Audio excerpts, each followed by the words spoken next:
Donc maintenant que vous avez identifié une faille, vous allez vous poser la question de savoir si cette faille est active, si elle s'est déplacée récemment, depuis quelques milliers d'années, et dans quel cas est-ce qu'elle a pu générer des séismes importants, est-ce que dans le futur elle pourra générer des séismes importants. Si c'est le cas, la question de l'installation du barrage d'un ouvrage important va se poser. Donc pour répondre à cette question, ce que vous allez chercher, c'est des marqueurs géologiques récents, avec des géométries qui sont simples, qui pourraient être recoupées par la faille et qui pourraient marquer son déplacement. Donc je vais vous laisser un peu de temps pour regarder ça, chercher un peu autour de la faille, là, si vous voyez des marqueurs géologiques récents, des objets géologiques récents qui peuvent être affectés et déplacés par la faille. Je pense que vous devriez déjà avoir une petite idée puisqu'on en a déjà parlé. Donc je vous laisse quelques minutes et on fait le point dans un instant. Donc vous l'aurez deviné à travers tout ce qu'on a vu jusqu'à maintenant, les marqueurs géologiques simples et récents qui marquent donc le déplacement de la faille, ce sont les terrasses alluviales, et en particulier la belle terrasse alluviale qu'on a déjà identifiée et qu'on a dit qui était recoupée par la faille. Je vous rappelle que la faille principale qui nous intéresse est ici, et que donc elle a recoupé une des grandes terrasses qu'on a cartographiées précédemment. On a aussi identifié que cette faille impliquait un rejeu vertical non négligeable, puisqu'on a vu un certain nombre de petits cours d'eau associés à des petits cônes qui recoupaient cette faille et donc qui marquaient un changement topographique au passage de cette faille. Donc il y a un petit ressaut topographique bien visible en image satellite à travers la présence de ces petits cônes. Ressaut topographique qu'on voit également dans le paysage quand on est sur le terrain, avec la photo que vous avez en haut à gauche, où on voit bien entre la gauche et la droite de l'image, entre le nord et le sud de l'image, une variation d'altitude assez nette au passage de la faille. Vous avez une échelle ici avec la voiture que j'entoure en jaune qui vous donne une idée de l'ordre de grandeur. On a quelques mètres, voire une dizaine de mètres de déplacement vertical. On a donc une faille qui a impliqué un déplacement vertical. Donc deux grandes familles de failles peuvent impliquer des déplacements essentiellement verticaux, les failles normales ou les failles inverses.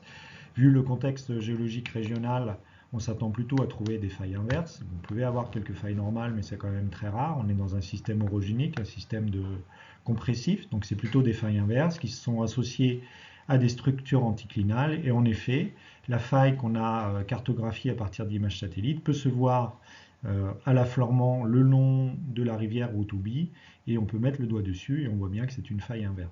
C'est une faille inverse qui vient percer au cœur d'un anticlinal, comme je suis en train de vous le souligner ici, avec un anticlinal qui est recoupé par une jolie faille inverse. Donc la terrasse qui est déposée par la rivière au cœur de cette structure, elle est affectée par le mouvement inverse et montre un rejet vertical de plusieurs mètres, voire une dizaine de mètres. Le principe qu'on va revoir en cours est expliqué par ce genre de schéma. Les terrasses alluviales dans ce cadre tectonique géologique peuvent servir comme des marqueurs passifs du déplacement.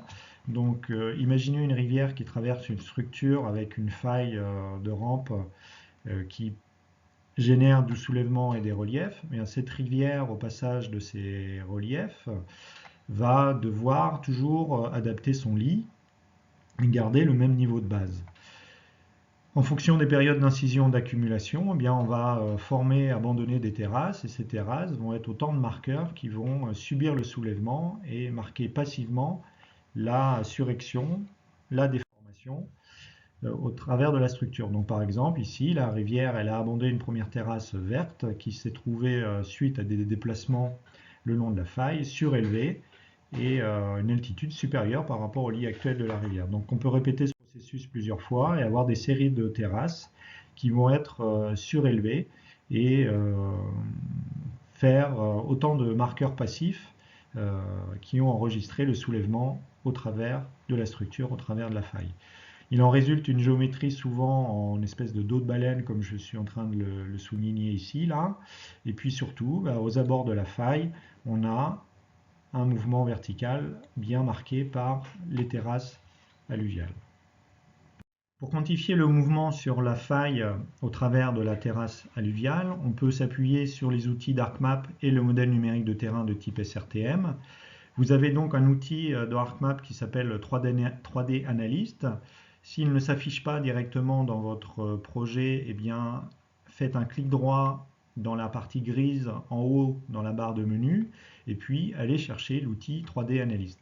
Une fois qu'il s'affiche, eh bien, vous allez tout d'abord faire un profil en cliquant sur le petit icône que j'ai entouré ici en rouge.